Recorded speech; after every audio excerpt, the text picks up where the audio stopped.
विद्यार्थी मित्रमैत्रिणींनो, आपण याच्या अगोदर टाइप्स ऑफ केमिकल रिॲक्शनचे जे 4 प्रकार आपण पाहिलेले होते, combination reaction, decomposition reaction, displacement reaction, double displacement reaction, यांचं आपण शॉर्टमध्ये कसं ओळखायचं ते मी तुम्हाला सांगितलं होतं. तशाच प्रकारे पुढच्या जे रिॲक्शन होत्या, एक्झोथर्मिक रिॲक्शन आणि एंडोथर्मिक रिॲक्शन, ह्या कशा ओळखायच्यात हे आपल्याला पाहायचंय. तर पहा, एक्झोथर्मिक रिॲक्शन जी आहे, तर या एक्झोथर्मिक रिॲक्शनमध्ये हीट जी आहे तर ही बाहेर टाकल्या जात असते.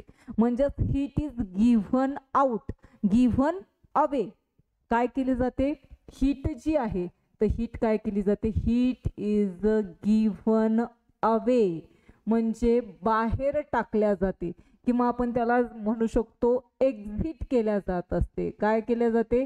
एक्झिट. काय केल्या जाते? एक्झिट केल्या जात असते. त्याला आपण कोणती रिॲक्शन म्हणतो? एक्झोथर्मिक रिॲक्शन असं म्हणत असतो. लक्षात राहू द्या. पहा कसं लक्षात ठेवायचं. रिॲक्शन कशी लक्षात ठेवायची आहे? ज्या वेळेस हीट प्रोडक्ट मध्ये असतो, प्रोडक्ट मध्ये काय म्हणजे काय केलं जातं? एक्झिट केलं जातं. एक्झिट लक्षात राहू द्यायचं.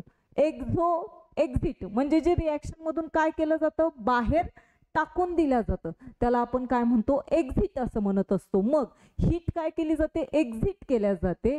मग त्याला आपण कोणती रिॲक्शन म्हणतो? Exothermic reaction. कशी ओळखायची? लक्षात आलंय? एक्झिट म्हणजे हीट प्रोडक्ट मध्ये असणारे आणि बाहेर टाकून दिले जात असते. नेक्स्ट पाहायचंय आपल्याला एंडोथर्मिक रिॲक्शन. एंडोथर्मिक रिॲक्शन जी आहे तर या ठिकाणी हीट काय केली जाते? ऍब्सॉर्ब केली जाते. हीट काय केली जाते? ऍब्सॉर्ब केली जात असते. हीट शोषून घेतल्या जात असते. त्याला आपल्याला कोणती रिॲक्शन म्हणायचंय? एंडोथर्मिक रिॲक्शन असं म्हणायचंय. मग या ठिकाणी ज्या वेळेस हीट जी आहे ही रिॲक्टंट मध्ये असते. कशामध्ये असते? रिॲक्टंट मध्ये असते. त्यावेळेस आपण तिला आउटसाइडने बाहेरून हीट देत असतो. त्याला आपल्याला काय म्हणायचं? एंडोथर्मिक रिॲक्शन असं म्हटलं जातं. एक तर अशी रिॲक्शन येत असते एंडोथर्मिकला, नाही तर मग हीट या शब्दाच्या ऐवजी ॲरोवरती असं साईन येत असतं, सिम्बॉल येत असतो. त्यावेळेस त्याला आपण एंडोथर्मिक रिॲक्शन असं म्हणतो. अशा प्रकारे आपण शॉर्टमध्ये